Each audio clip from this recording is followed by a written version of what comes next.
अभिनंदन करेले सरस्वती माई के अभिनंदन करेले अभिनंदन करेले अभिनंदन करे पूजवा जाके लंदन माथे चंदन कोहरेले चंदन कोहरेले पूजवा जाके लंदन माथे चंदन कोहरेले सरस्वती माई के अभिनंदन करेले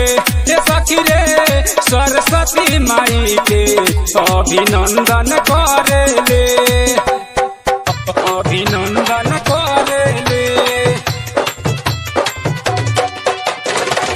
सरस्वती माई के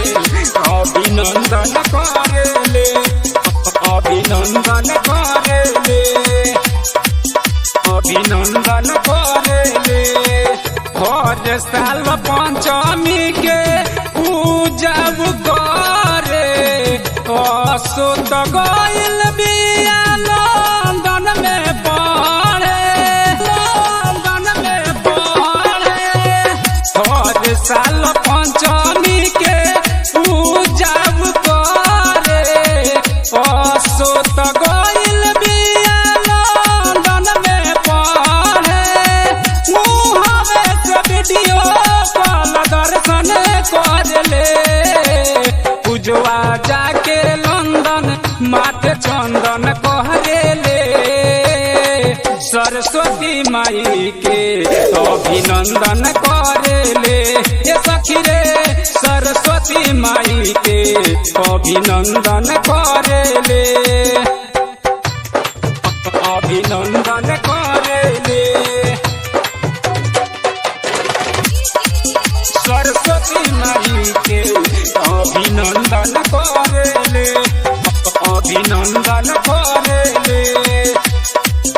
अभिनंदन करेले दरदिया लाल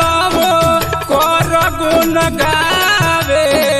माई के चरनिया में ध्यान लगावे ध्यान लगावे छोटू नागेंद्र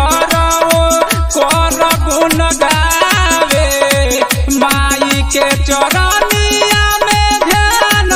लगावे पास परीक्षा भूत दन दन करले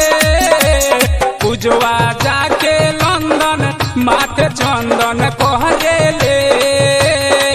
सरस्वती माई के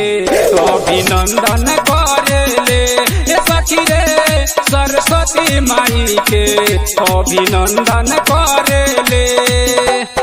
एशक सावन रिकॉर्डिंग स्टूडियो हर सीधी।